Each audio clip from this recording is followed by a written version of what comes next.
Elimika na Mahasin TV, pata kujua wema wa Uislamu.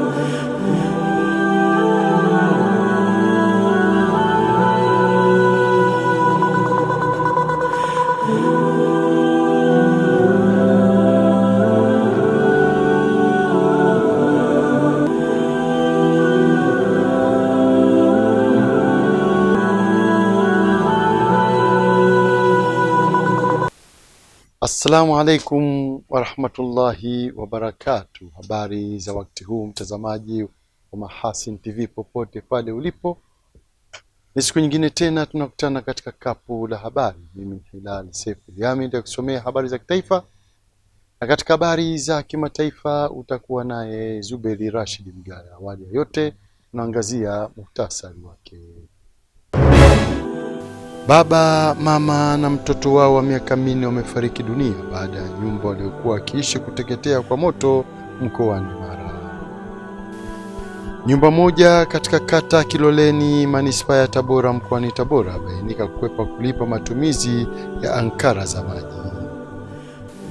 Katika habari za kimataifa, serikali ya Cuba yaripoti raia wake 32 kupoteza maisha katika mashambulizi yaliyofanywa na vikosi Marekani nchini Venezuela.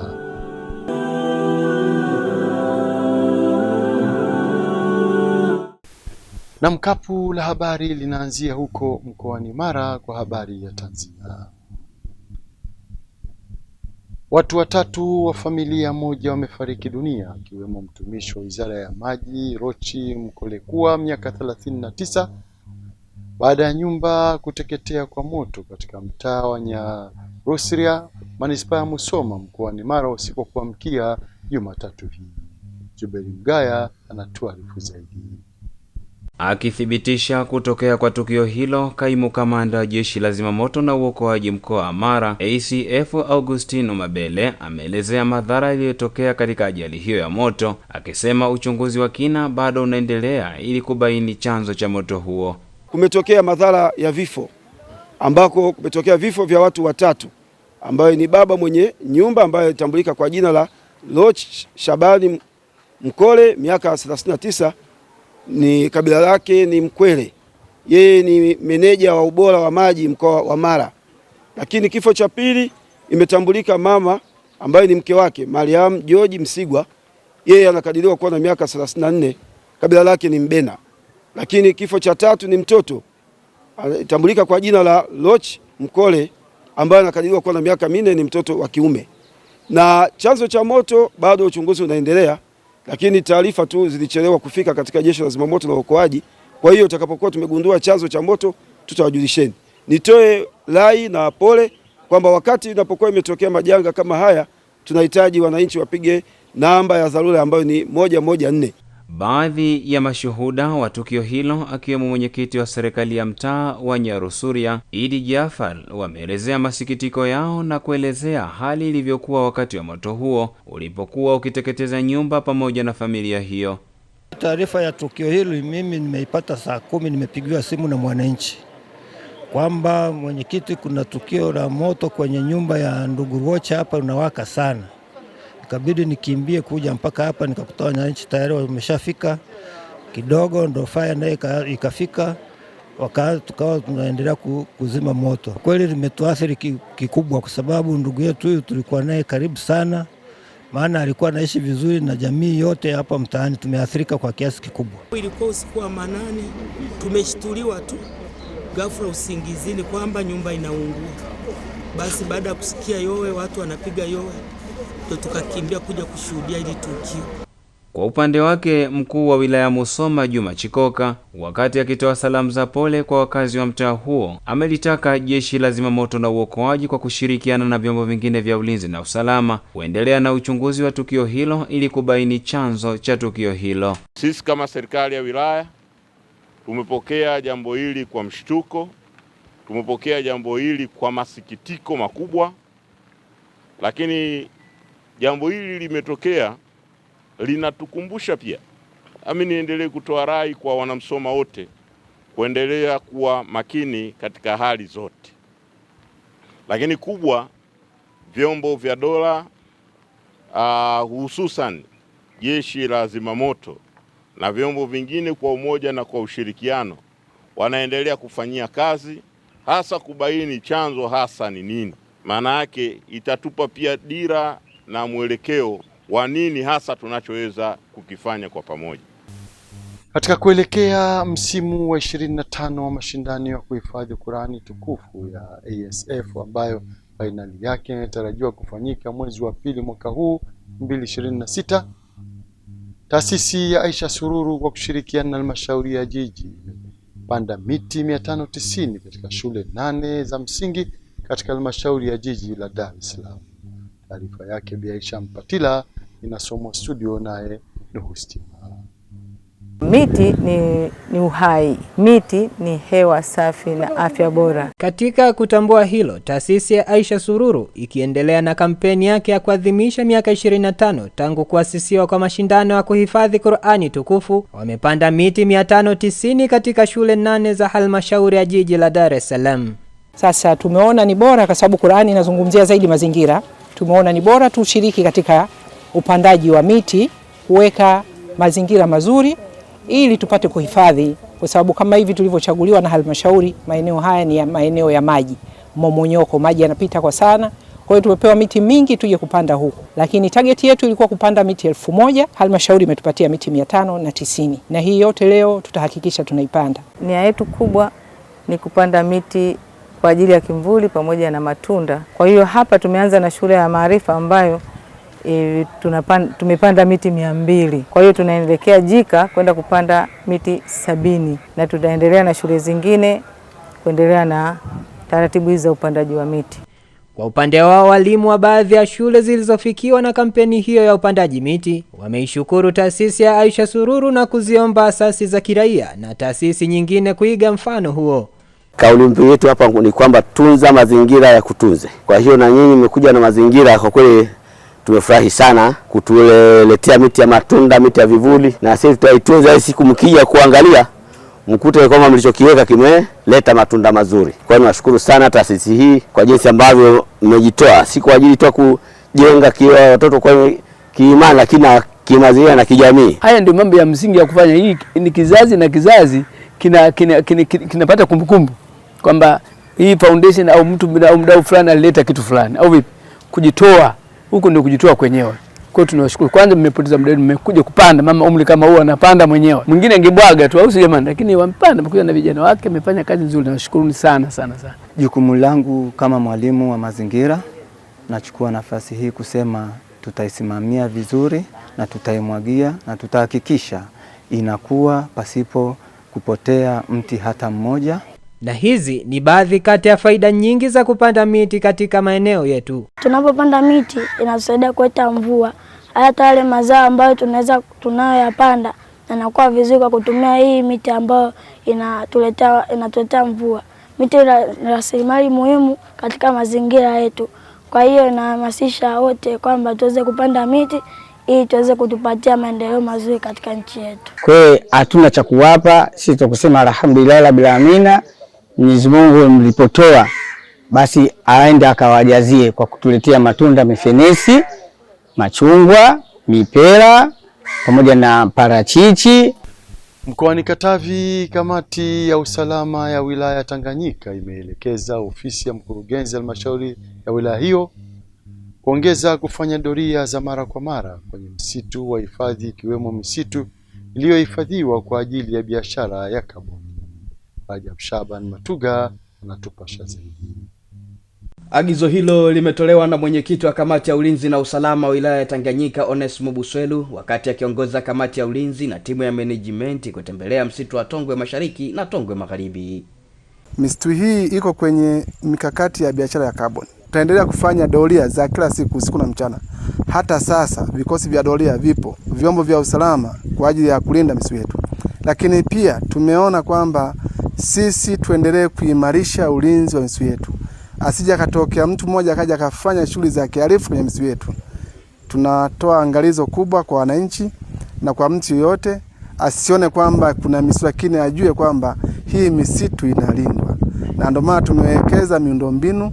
Aidha, Buswelu amesema katika kuhakikisha rasilimali hiyo inaendelea kunufaisha halmashauri na wananchi, zimefungwa kamera katika maeneo mbalimbali kwa ajili ya utafiti wa sokwe, lakini pia kuimarisha ulinzi wa misitu hiyo. Hivyo kamera haibagui kuona, itamuona sokwe, itamuona mfugaji, itamuona mhalifu.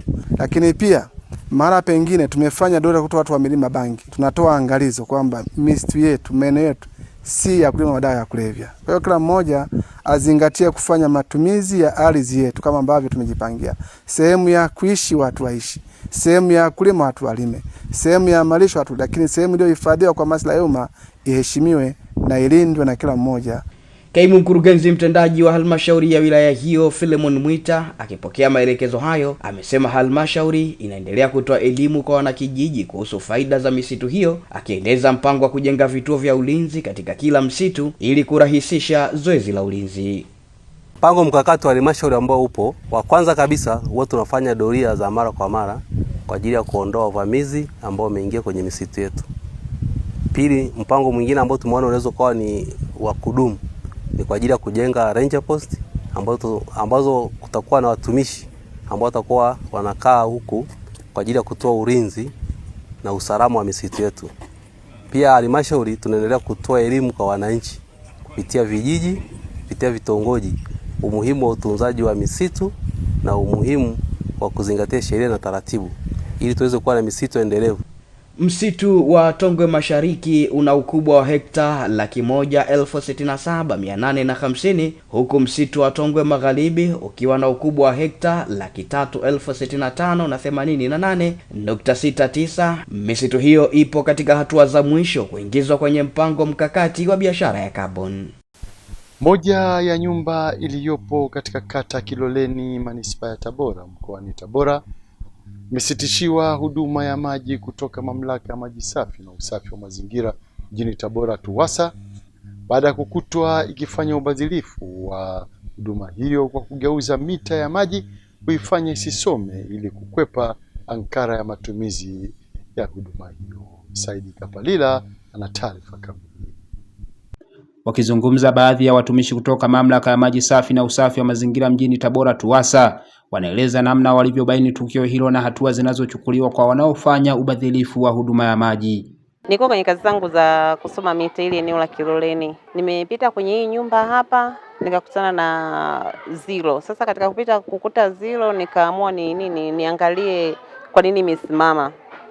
Kuangalia nini imesimama nikakutana na hiyo kesi kwamba mita imegeuzwa. Kauli yangu mimi kwa wateja, kwa kweli inabidi wafuate tu sheria, yani kitu kichopo pale, kama kuna shida yote kwenye mita watoe taarifa ofisini, tutakuja kuwatengenezea kama kuna shida yoyote. Mara nyingi sana sheria zetu za maji zinavyosema mtu akikamatwa kama haya tunampiga faini zetu za maji zile. Statement inasema hivi, tunaanzia kumpiga 500,000 mpaka milioni 50 kwa mtu atakutwa uwizi wa maji au kifungu cha miaka 2 au vyote kwa pamoja. Kufuatia tukio hilo ambapo mwenye nyumba Idi Kalimba hakuwepo nyumbani hapo, kwa njia ya simu akizungumza na afisa sheria kutoka TUWASA Fundikila Sizia, alikana kujua tukio hilo huku akisukuma mzigo huo kwa wapangaji wake. Kwa ni wapangaji wako ndio wamefanya huu mchezo. Kama umefanyika mzigo ndani. Sawa. Ndio. Sawa. Sasa mzee Kalimba, lakini kwa sasa hapa hivi tunavyoongea tunatakiwa tu disconnect, yani tusitishe huduma ya maji hapa kwenye mji wako huu mpaka hapo dada atakapofika ofisini na kuweka sawa na huduma inaweza ikarejea. Nasema kwa ushungu waliofanya. Ndio. Akademi ya maji. Sawa sawa. Kwa upande wake, kaimu mwenyekiti wa mtaa wa Milambo Sadiki Juma amelaani tukio hilo huku akitoa wito kwa wakazi wa eneo hilo. Matukio kama haya hayastahili na wala haipendezi, kwa sababu unapohujumu kampuni matokeo yake inaweza kashindwa kujiendesha na tukakosa huduma za kijamii kama hizi huduma za maji. Kwa hiyo kwa wakazi wangu nasema kwamba sio jambo jema. Atachukua hatua tutakapokuwa kwenye vikao, tutazungumzia jambo hili na kujaribu kupeana elimu kutokuhujumu miundombinu ya serikali ili tuendelee kunufaika na huduma za kijamii. Imeelezwa kuwa kwa kipindi cha mwaka 2025 zaidi ya wateja 20 wa huduma ya maji kutoka TUWASA walibainiwa na kuchukuliwa hatua za kisheria kwa tuhuma za kufanya ubadhirifu wa huduma hiyo. Kutoka Tabora, Saidi Kapalila, Mahasin TV. Tukielekea kisiwani Unguja, Serikali ya Mapinduzi ya Zanzibar imesema itaendelea kuimarisha huduma za afya pamoja na miundombinu kwa kujenga majengo mapya ikiwemo nyumba za wafanyakazi na kuweka vifaa vya kisasa kwa lengo la kutoa huduma bora ya afya kwa wananchi wake. Nuhu Stima ana taarifa zaidi. Katika hatua za kuboresha utoaji wa huduma kwa wananchi, Serikali ya Mapinduzi ya Zanzibar imezindua nyumba za wafanyakazi wa hospitali ya wilaya Kaskazini Ba Pangatupu, ikiwa ni shamra za miaka 62 ya Mapinduzi ya Zanzibar. Waziri wa Vijana, Ajira na Uwekezaji Shaban Ali Othman amesema lengo la ujenzi wa nyumba hizo zenye uwezo wa kukaa familia 16 ni kuimarisha huduma za matibabu. Lengo la serikali katika kujenga makazi haya karibu na maeneo yao ya kazi ni kuwarahisishia. Hivyo basi niwaombe sana serikali ya mkoa na serikali ya wilaya kuhakikisha kwamba wale ambao wamelengwa kuwepo hapa wanakuwepo katika maeneo halisi. Haitapendeza kwa tumetumia fedha nyingi za walipa kodi na wananchi wanyonge wa nchi hii kujenga majengo yenye gharama kubwa, baadaye yakabaki matupu. Ujenzi wa nyumba hizo za wafanyakazi wa hospitali ya wilaya ya Kaskazini Ba umegharimu zaidi ya shilingi bilioni 5.5 zilizotolewa na Serikali ya Mapinduzi Zanzibar. Baada ya kufungua hospitali hii, Serikali ya Mapinduzi ya Zanzibar kupitia Wizara ya Afya iliamua kujenga makazi ya wafanyakazi karibu na hospitali ili kuwapunguzia masafa wafanyakazi hawa na kuimarisha huduma za matibabu kwa kuhakikisha kila mwananchi anayehitaji huduma za afya anazipata kwa wakati na kwa haraka.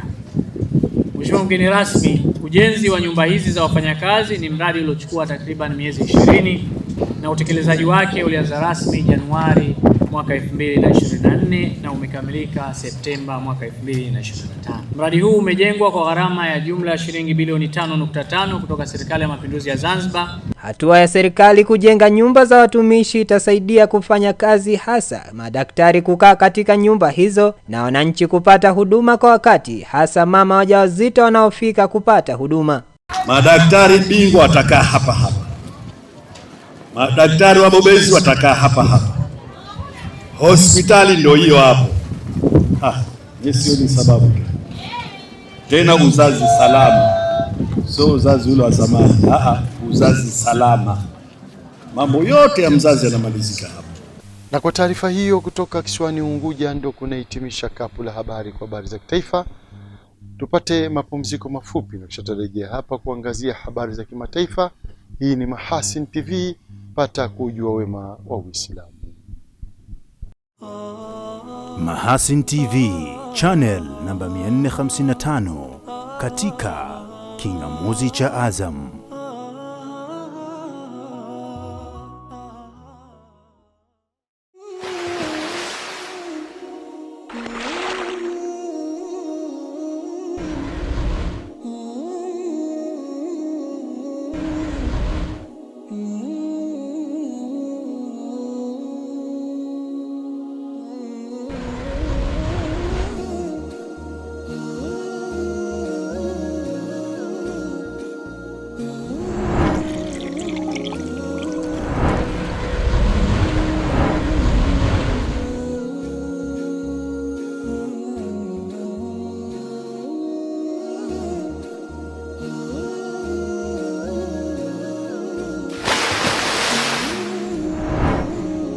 Kunywa maji safi na salama ya uhai.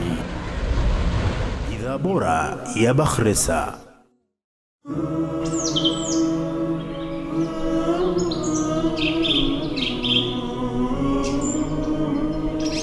Mahasin TV, pata kujua wema wa Uislamu.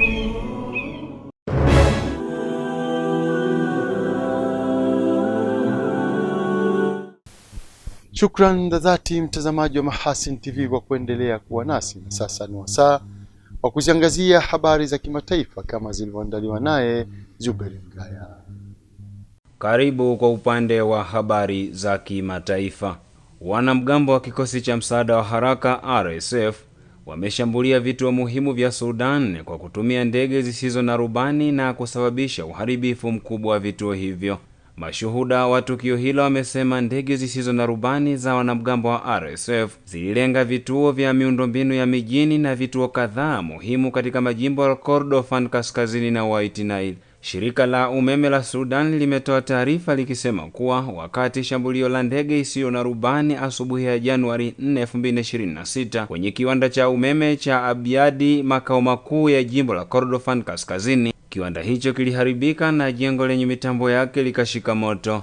Hayo yanajiri katika hali ambayo kundi la madaktari wa Sudan limetahadharisha kuhusu maafa tarajiwa ya kiafya na kibinadamu katika mji wa Dalagi unaopakana katika jimbo la Kordofan kusini, ambapo kundi hilo limesema kuwa mji wa Dalag unaendelea kuzingirwa huku ukikabiliwa na mashambulizi makali ya wanamgambo wa RSF. Mapigano kati ya jeshi la taifa la Sudan na wanamgambo wa RSF yameongezeka katika miji ya Kordofan katika miezi ya hivi karibuni tangu wapiganaji wa RSF walipoimarisha uwepo wao katika eneo lote jirani la Darfur na kudhibiti mji wa El Fasher mwezi Oktoba mwaka 2025. Kwingineko, serikali ya Cuba imeripoti kuwa raia 32 wa Cuba walikufa katika mashambulizi yaliyofanywa na vikosi vya Marekani nchini Venezuela mapema Januari 4 mwaka 2026, ambapo Rais Nicolas Maduro na mke wake Celia Flores walikamatwa. Serikali ya Rais Miguel Diaz-Canel ilisema kutokana na shambulio la kihalifu lililofanywa na serikali ya Marekani dhidi ya taifa la Venezuela, wa Cuba 32 walipoteza maisha katika mapigano, huku Diaz-Canel alitangaza siku 2 za maombolezo kwa heshima wa Cuba waliouawa wakati wa operesheni ya vikosi vya Marekani. Kabla ya taarifa hii kutokea, waziri wa ulinzi wa Venezuela Jenerali Mkuu Vladimir Padrino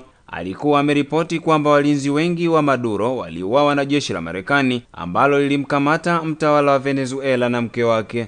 Rais wa Marekani Donald Trump ameuonya uongozi mpya wa Venezuela Delcy Rodriguez kwamba anaweza kukabiliwa vikali kuliko Maduro ikiwa hatafanya kilicho sahihi. Marekani inamshutumu Maduro ambaye anashtakiwa kwa ulanguzi wa dawa za kulevya na uhalifu wa silaha kwa kuendesha serikali ya magaidi na mihadarati, madai ambayo anayakanusha. Na tukitamatisha kwa upande wa habari za kimataifa, Waziri Mkuu wa Denmark Mette Frederiksen amemwambia Donald Trump akomeshe vitisho vya kuichukulia Greenland na kusema kuwa vitisho vya Marekani vya kuichukulia Greenland havina msingi wowote, na kuongeza kuwa Marekani haina haki ya kunyakua taifa lolote kati ya mataifa matatu katika ufalme wa Denmark. Kauli yake inajiri baada ya Katie Miller, mke wa mmoja wa wasaidizi wa Trump, Stephen Miller, kuweka mtandaoni ramani ya Greenland yenye rangi za bendera Marekani sambamba na neno soon lenye maana ya hivi karibuni. Trump amerejelea mara kwa mara uwezekano wa Greenland kuwa sehemu ya Marekani katika taarifa yake iliyowekwa kwenye tovuti ya serikali ya Denmark. Waziri huyo amesema Denmark na hivyo Greenland ilikuwa mwanachama wa NATO na ina dhamana ya usalama wa muungano huo, ambapo Denmark tayari ilikuwa na makubaliano ya ulinzi na Marekani ambayo aliipa nafasi ya ufikishaji wa Greenland, na kuongeza kuwa Denmark imeimarisha uwekezaji salama katika eneo la Arctic. Shukran Zuberi Mgaya kwa habari za kimataifa.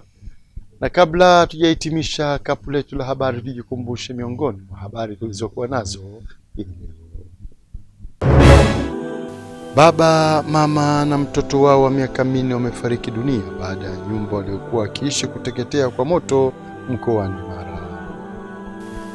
Nyumba moja katika kata Kiloleni, manispaa ya Tabora mkoani Tabora, bainika kukwepa kulipa matumizi ya ankara za maji. Katika habari za kimataifa, serikali ya Cuba yaripoti raia wake 32 kupoteza maisha katika mashambulizi yaliyofanywa na vikosi Marekani nchini Venezuela. Na mpaka hapo ndo tunafika mwisho wa kapu la habari. Inshallah pale majaliwa wake Maulana, ungana nasi hapo kesho muda na wakati kama huu. Kwa niaba wenzangu wote waliofanikisha kuletea kapu la habari, mimi Hilal Sefuriami nilokusomea habari za kitaifa, na katika habari za kimataifa ulikuwa naye Zuberi Rashid Mgaya. Nikutakia utazamaji mwema wa vipindi mbalimbali vinavyoendelea hapa Mahasin TV. Pata kujua wema wa Uislamu. Wabillahi taufiki, wassalamu alaikum warahmatullahi wabarakatuh. Na hivi sasa tuangazie utabiri wa hali ya hewa saa 24 zijazo kutoka TMA. Habari ya wakati mpenzi mtazamaji, na karibu katika utabiri wa hewa wa saa 24 zijazo kuanzia saa 3 usiku. Jina langu ni Ramadhani Omari kutoka Mamlaka ya Hewa Tanzania. Kwa siku leo matatu ni kwamba maeneo machache hususan yale ya magharibi mwa nchi yetu, kati mwa nchi, nyanda ya juu kusini magharibi, mkoa wa Manyara, Morogoro, Ruvuma pamoja na pwani yetu ya kusini yanatarajiwa kuwa na hali ya mawingu kiasi, mvua na ngurumo za radi. Na maeneo mengine ya nchi yaliyosalia yanatarajiwa kuwa na hali ya mawingu kiasi na makavu kwa ujumla. Na mifumo ya upepo inaonyesha upepo unatarajiwa kuvuma kwa kasi ya kilomita 20 kwa saa katika maeneo ya Ziwa Victoria, Ziwa Tanganyika pamoja na Ziwa Nyasa. Kwa maeneo ya Ziwa Rukwa upepo unatarajiwa kuvuma kwa kasi ya kilomita 10 kwa saa. Hali ya ziwa inatarajiwa kuwa na mawimbi madogo. Na maeneo ya ukanda wetu wa pwani ya Bahari ya Hindi upepo unatarajiwa kuvuma kwa kasi ya kilomita 40 kwa saa. Na hali ya bahari inatarajiwa kuwa na mawimbi makubwa. Na Mamlaka ya Hewa inatoa angalizo la vipindi fupi vya upepo mkali unafikia kilomita 40 kwa saa pamoja na mawimbi makubwa yanafika mita 2 katika maeneo ya ukanda wetu wa pwani ya Bahari ya Hindi. Hivyo ni vema kwa wananchi na watumiaji wa bahari kuendelea kuchukua hatua zinazostahiki. Na kwa siku ya kesho, maeneo nyanda juu kusini magharibi, mkoa wa Morogoro, Ruvuma pamoja na pwani yetu ya kusini kunatarajiwa kuwa na hali ya mawingu, mvua na ngurumo za radi katika maeneo machache na vipindi vifupi vya jua. Maeneo yanazunguka Ziwa Victoria, magharibi mwa nchi yetu, kati pamoja na maeneo ya mkoa wa Manyara kunatarajiwa kuwa na hali ya mawingu kiasi, mvua na ngurumo za radi katika maeneo machache na vipindi vya jua. Maeneo ya mkoa wa Arusha, Dar es Salaam pamoja na Pwani kunatarajiwa kuwa na hali ya mawingu kiasi, mvua katika maeneo machache na vipindi vya jua. Na maeneo mengine nchi yaliyosalia yanatarajiwa kuwa na hali ya mawingu kiasi na vipindi vya jua. Na sasa tupate utabiri wa siku nne zijazo kwa baadhi ya maeneo hapa nchini. Kwa mkoa wa Dar es Salaam tunatarajia hali ya mawingu kiasi, mvua nyepesi katika maeneo machache na vipindi vya jua. Kwa mkoa wa Dodoma tunatarajia hali ya mawingu kiasi, mvua na ngurumo katika maeneo machache. Na mkoa wa Mwanza tunatarajia hali ya mawingu kiasi, mvua na ngurumo katika maeneo machache na vipindi vya jua. Kwa mkoa wa Arusha tunatarajia hali ya mawingu kiasi, mvua nyepesi katika maeneo machache na vipindi vya jua. Mkoa wa Mbeya kunatarajiwa hali ya mawingu kiasi, mvua na ngurumo katika maeneo machache. Na mkoa wa Morogoro tunatarajia hali ya mawingu kiasi, mvua na ngurumo katika maeneo machache. Na mkoa wa Arusha tunatarajia hali ya mawingu kiasi, mvua nyepesi katika maeneo machache na vipindi vya jua.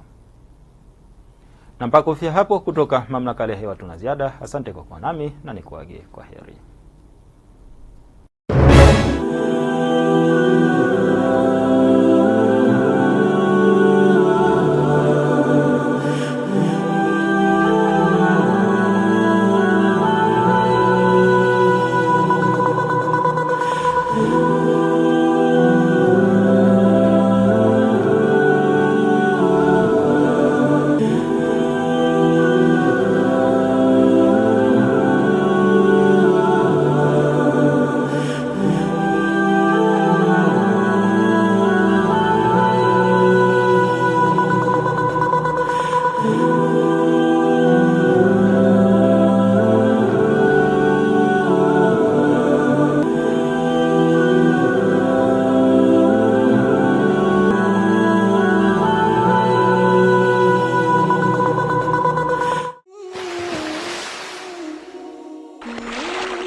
Kunywa maji safi na salama ya uhai.